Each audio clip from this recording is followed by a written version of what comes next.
है कि जैसे सुबह हो गई वैसे नंद बाबा सोए तो मध्य रात्रि के 12 बजे इनकी आंख खुल गई और कमंडलू उठाए जाकर के नदी में स्नान करने लगे। और जैसे ही स्नान करना प्रारंभ किया है वरुण देवता के दूत आए, नंद बाबा को सीधे वरुण लोक लेकर के चले गए। इधर हल्ला हो गया कि नंद बाबा डूब गए।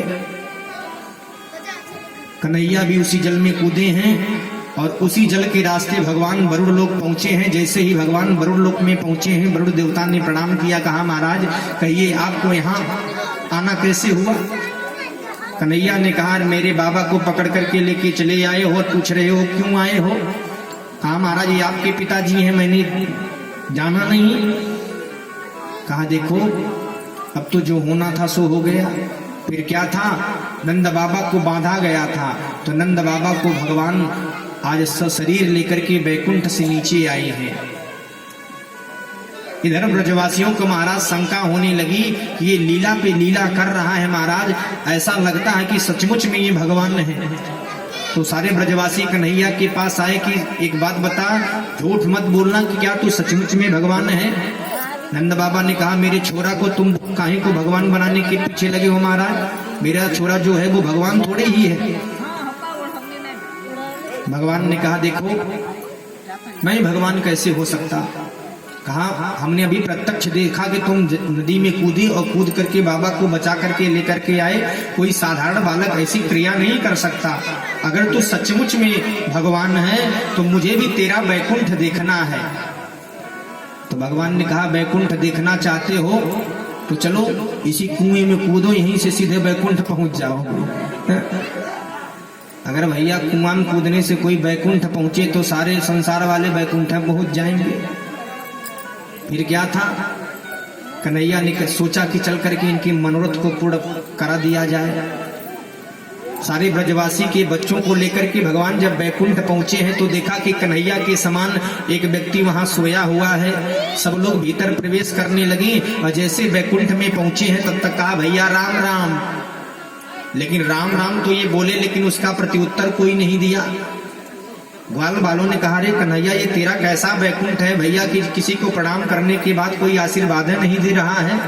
इससे तो बढ़िया भैया मेरा वृंदावन था कि महाराज वहां किसी को राधे राधे बोल दिया जाता था तो सामने वाला भी राधे राधे राम राम हर हर महादेव बोल दिया करता था।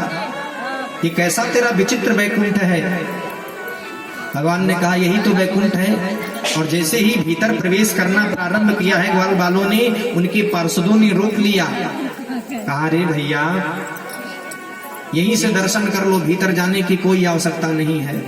ग्वाल बालों ने कहा रे कन्हैया ऐसे बैकुंठ का मेरा क्या लाभ है भैया जहाँ किसी को प्रणाम करने के बाद कोई आशीर्वाद न दे। एक काम करो हमें अपने वृंदावन में ही ले चलो, क्योंकि वृंदावन की एक विशेषता है कि भैया वहां अगर राधे राधे कह दिया जाए तो सामने वाला भी कम से कम एक बार राधे राधे हर हर महादेव राम राम तो बोल देगा। लेकिन ये तेरा कैसा विचित्र बैकुंठ है जहाँ किसी को प्रणाम किसी को राधे राधे कहने के बाद कोई उत्तर नहीं दे रहा है। और तो और देखो ये चार मुंह वाला यहाँ घूम रहा है। ये चौमुहा कहाँ से आ गया। विचित्र लोग यहाँ पे हैं भैया, तो ऐसा बैकुंठ हमें नहीं देखना है, हमें ले चलो। तो भगवान लेकर के वहां से बाहर आए। आज देखिए भगवान के उस दिव्य ऐश्वर्य पूर्ण स्वरूप का दर्शन करने के बाद सुखदेव भगवान के दिव्य महाराज में प्रवेश करते हैं, क्योंकि भगवान ने गोपियों को वचन दिया था कि जब शरद पूर्णिमा की रात्रि आएगी तब जाकर के मैं तुम्हारे मनोरथ को पूर्ण करूंगा।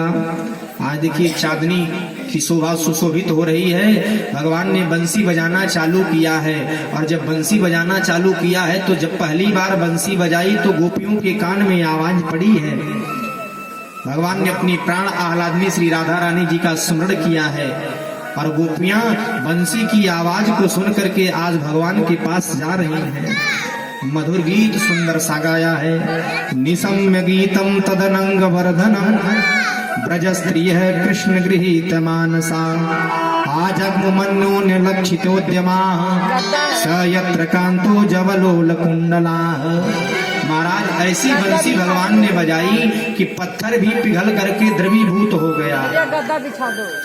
नदियों का जो जल कलरव कर रहा था वो जल भी एकदम शांत हो गया है।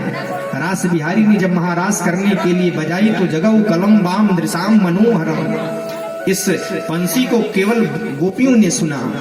जब गोपियां आई भगवान को घेर करके बैठी हैं तो घेरने के बाद भैया भगवान ने कहा देखो इसमें तो कुछ नई नवेली बधुएं हैं, तो घूंघट के पटखोल तो पिय मिलेंगे। भगवान ने स्वयं कहा कि अगर तुम महारास में प्रवेश करना चाहती हो तो ये जो घूंघट डाल करके आई हो पहले इस घूंघट को तो उठाओ, मैं भी देखना चाहता हूं कि कौन कौन सी गोपियां आई हैं। क्योंकि भैया जब तक जीवात्मा और परमात्मा के बीच में ये माया रूपी आवरण जो तुम डाल करके आई हो, जब तक भगवान इस आवरण को भंग नहीं कर देते तब तक वो गोपी महारास में प्रवेश की अधिकारी नहीं हो सकती। इसी नाते भगवान ने कहा घूंघट के पटखोल तुम्हें पिय मिलेंगे।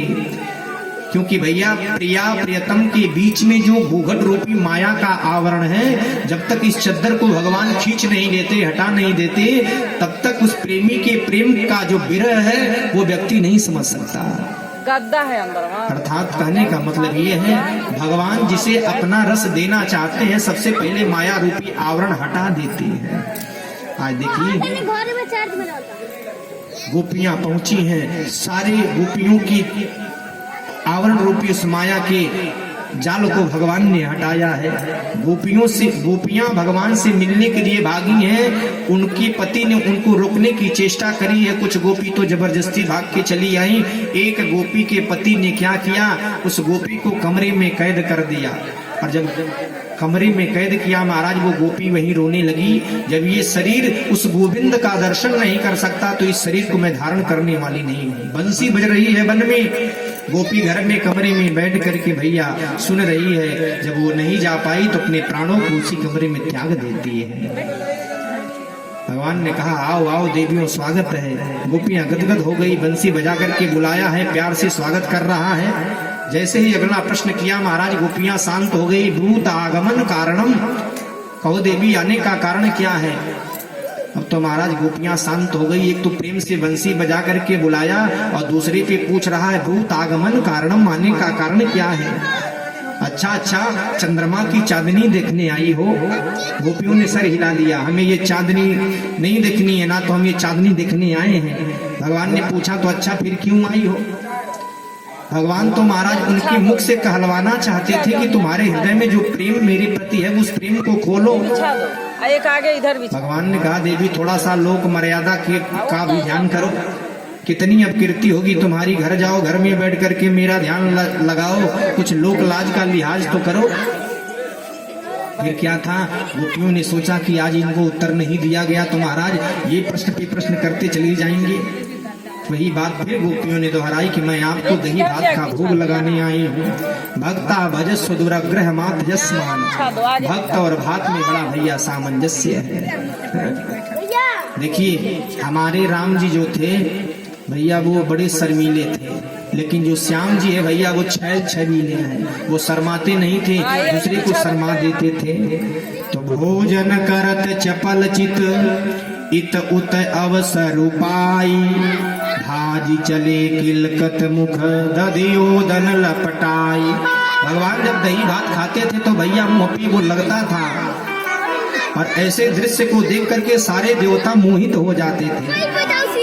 कहने का तात्पर्य है जब जीव परमात्मा के विरह की आग में तपता है और जब उसे परमात्मा की प्राप्ति हो जाती है तब उसका मन एकदम पूर्ण रूप से शांत हो जाता है। भगवान बोले तुमको भी भूख लगी है तो थोड़ा बहुत बचा है तुम भी ग्रहण कर लो। गोपियों ने सिर हिला दिया, कहा महाराज भूख लगा होता तो मैं वहीं खा करके वहीं बैठी रहती, तुम बंसी क्यों बजाए, हम यहाँ क्यों आते। तो आज महारास में भगवान ने प्रवेश दिया है। सारे देवताओं की देवियां जब रास में प्रवेश कर रही हैं तो एक दिन भोले बाबा ने सोचा कि महाराज ये देवी दिन भर घर पे रहती हैं, जैसे रात होती है महाराज सज धज करके कहाँ चली जाती हैं, तनिक हम भी पीछा करें। तो भोले बाबा ने पीछा करना प्रारंभ किया तो देखा अरे ये तो गोविंद की रास में प्रवेश पा रही हैं। तो मैया आई तो मैया से पूछा एक काम करो मुझे भी ले चलो, मैं भी दर्शन करना चाहता हूँ। तो मैया ने कहा देखो स्वामी वहाँ कोई दाढ़ी मूछ वाला नहीं जाता है, वहाँ जितने क्लीन चिट वाले हैं वही जाते हैं, वहाँ मुछमुंडा लोग जाते हैं, वहाँ दाढ़ी मूछ वालों की कोई आवश्यकता नहीं है, वहाँ पुरुषों का प्रवेश एकदम पूर्ण रूप से वर्जित है। तो भोले बाबा ने कहा एक काम करो, तुम मुझे ले चलने की तैयारी करो, हमें कैसे चलना है हम चलेंगे। आइए भाव से दर्शन करते हैं। एक दिन वो भोले भंडारी बन के ब्रिज किनारे रास में आ गए हैं, रास में आ गए हैं। भोले भंडारी बन के ब्रिज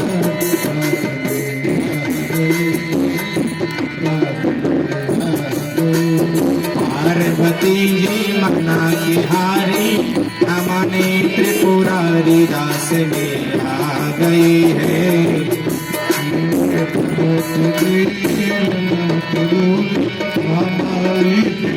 जय हो।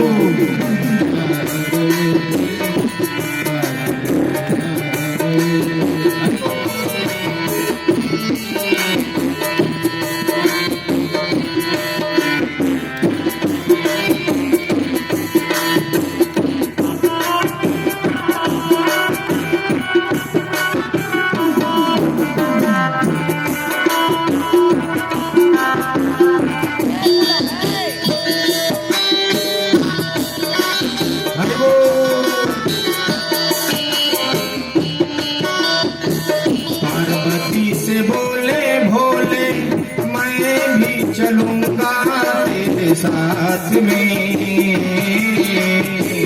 पार्वती से बोले भोले मैं भी चलूंगा तेरे संग में। राधा संग श्याम नाचे मैं भी नचूंगा तेरे साथ में। राधा संग श्याम नाचे राधे मैं भी चलूंगा तेरे संग में।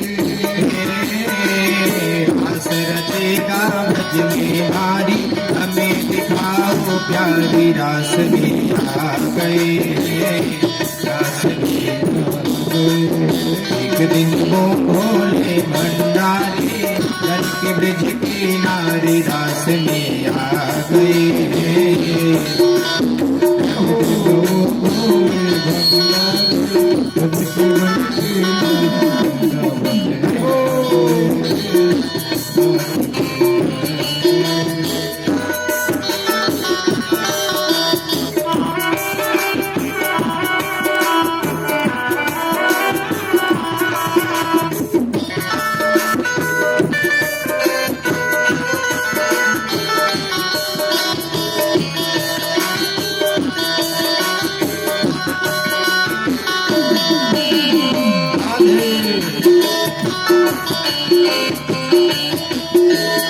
मैया ने कहा ओ मेरे भोले स्वामी कैसे ले जाऊं उस रास में। भोले भोले स्वामी हो कैसे ले जाऊं उस रास में। मोहन के सिवा कोई न जाए उस रास में।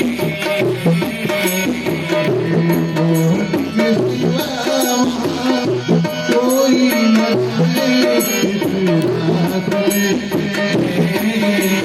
हंसी करेंगे ब्रज की नारी मानो बात हमारी रास में आ गए, रास में आ गए।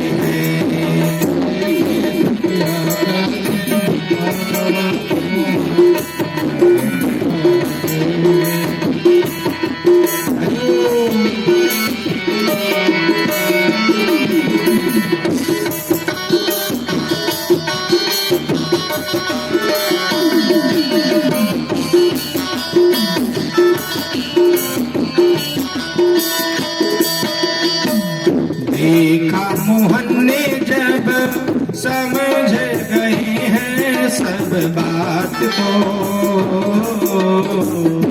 देखा मोहन ने जब समझ गए हमारी बात को। ऐसी बजा सी सुध बुध भूले भोलेनाथ हो, ऐसे सुध बुध भूले भोलेनाथ हो। सर से सरक गई जब चुनरी मुस्काए गिरधारी पास में आ गए हैं, पास में आ गए। एक दिन वो भोले भंडारे बन के ब्रज के नारी दास में आ गए हैं।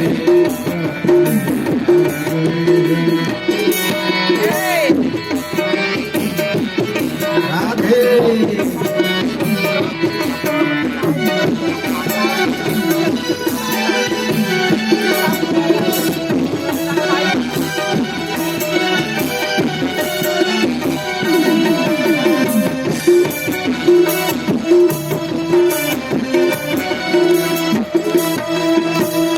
दीन दयालु तेरा तब से गोपेश्वर हुआ नाम रे।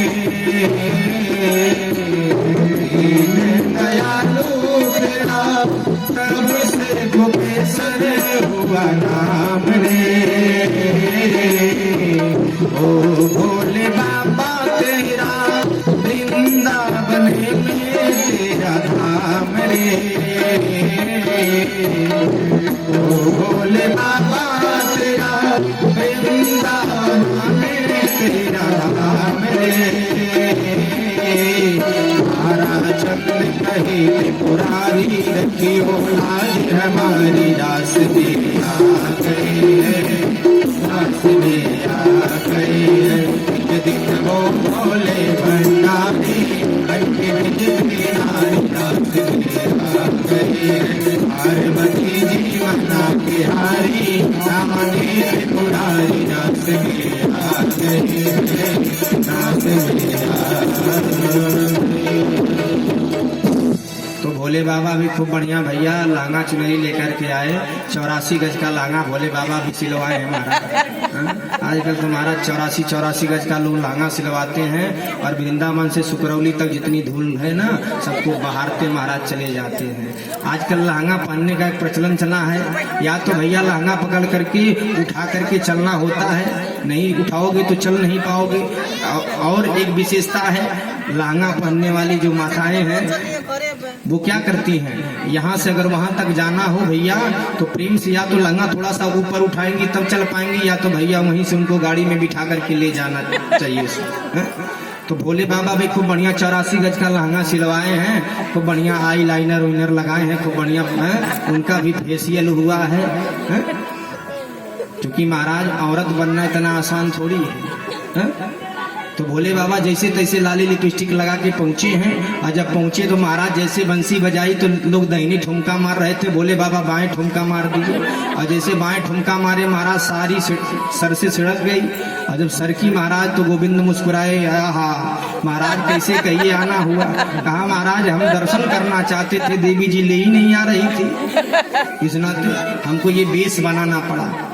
तो कहने का मतलब ये है उसी दिन से भोले बाबा का नाम गोपेश्वर महादेव पड़ गया।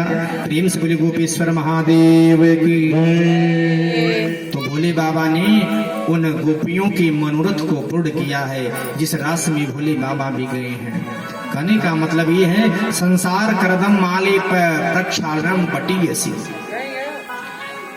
भगवान की कथा क्या है, संसार के समस्त कीचड़ को धोने का काम करती है।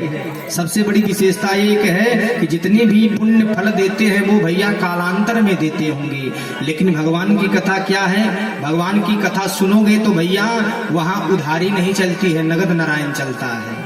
हमारे आपके वहाँ उधारी चलती है, लेकिन भगवान के दरबार में उधारी नहीं चलती है। जो पुण्य का काम आप करोगे उसका फल भगवान आपको 24 घंटा में लौटा देते हैं, तुरंत लौटाएंगे।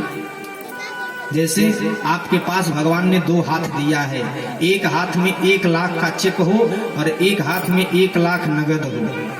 मान लीजिए रविवार के दिन आपको गोरखपुर से गोलघर से खूब बढ़िया बढ़िया साड़ी खरीदनी हो, तो भैया 1 लाख वाला चेक और 1 लाख नगद लेके पहुंचो। और जब पहुंचोगे तो भैया जब तक नगद रुपया रहेगा तब तक खूब बढ़िया बढ़िया लहंगा लुगरी जो खरीदना है खरीद लोगे, लेकिन भैया जैसे 1 लाख खत्म होता है तो रुपया तो ये भी है, चेक वाला भी रुपया है, लेकिन भैया बात इतनी है कि उस दिन रविवार है, चेक विड्रॉल नहीं होगा, पैसा भजेगा नहीं तो नगद आएगा कैसे। तो कहने का मतलब ये है जब बैंक खुलेगा तो बैंक खुलने के बाद जब वो चेक विड्रॉल होगा तभी ना पैसा आपको मिलेगा। पैसा ये भी है, पैसा वो भी है, महत्व लेकिन अलग अलग है भैया। अगर रविवार का दिन है तो ये चेक भजने वाला नहीं है, जब तक नगद नारायण वाला रुपया भैया तब तक खूब शॉपिंग कर लो। तो कहने का मतलब ये है गोपियां सोचती थी कि ये जो भाव हमारी गिरती आंख एक क्षण के लिए गिरती है, ये भी व्यवधान महसूस करती थी कि ये आखिर में गिरती क्यों है, और इतने देर में गिरने से भगवान गायब हो जाते हैं। तो इसको भी व्यवधान समझती थी कि महाराज ये भाव गिरती है और ये इतना सुंदर संगीत मेरे गोविंद ने मेरे कन्हैया ने सीखा कहाँ से है। अभी तो इसका प्रवेश भी नहीं हुआ, गुरुकुल में कहीं पढ़ने भी नहीं जाता है, तो इतनी बढ़िया बंसी ये बजाना सीखा कहाँ से है। सबके बस की बात नहीं है कि भैया बंसी बजा ले, थरिया बजा लेगा सब, सारे लोग थरिया बजा लेंगे, सब लोग शंख नहीं बजा पाएंगे। तो गोपियों ने कहा कि महाराज ये जो एक क्षण के लिए ये भाव गिरती है ये व्यवधान भी हम महसूस नहीं कर सकते। और जैसे ही भाव गिरती है महाराज आंख बंद होती है, भगवान उतने मंत्र ध्यान हो जाते हैं। गोपियों की विकलता बढ़ती है कि महाराज अभी अभी तो रास में मेरे साथ था, लेकिन कहाँ गायब हो गया। गोपियां बेचारी व्याकुल होकर के भगवान को खोजती रहती हैं, लेकिन भगवान आए नहीं। गोपी गीत, मधुर गीत, भ्रमर गीत के माध्यम से महाराज भगवान को लाख बार पुकारने का प्रयास किया, लेकिन जब भगवान नहीं आए तो गोपियों ने कहा कि अगर गोपी गीत गाने के बावजूद भी ये परमात्मा नहीं आया तो हम अपने शरीर का त्याग इसी जमुना जी के जल में कर लेंगे, विसर्जन कर लेंगे। तो गोपियां बड़े प्रेम से गोपी गीत गाती हैं। जयति तेधिकम जन्मना व्रजः श्रयति मिंदिरा सस्वदत्रहि। महाराज बड़े भाव से गोपियां गा रही हैं कि देखो अगर इस गीत को सुन करके गोविंद नहीं आया तो समझ जाइए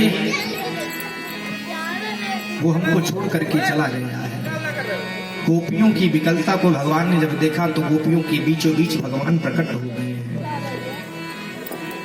आज गोपियों की मनोगत भाव को जब परमात्मा समझ गए हैं, गोपियां अपने अपने घर को गई हैं। सुखदेव बाबा कहते हैं परीक्षित, जो जीव भगवान के नाम का आश्रय ग्रहण कर लेता है उसके जीवन के सारे अमंगल हमेशा हमेशा के लिए भस्मीभूत हो जाते हैं। ये संत के साथ का ही तो आशीर्वाद है, ब्रह्म दंडात विमुक्तुम हम।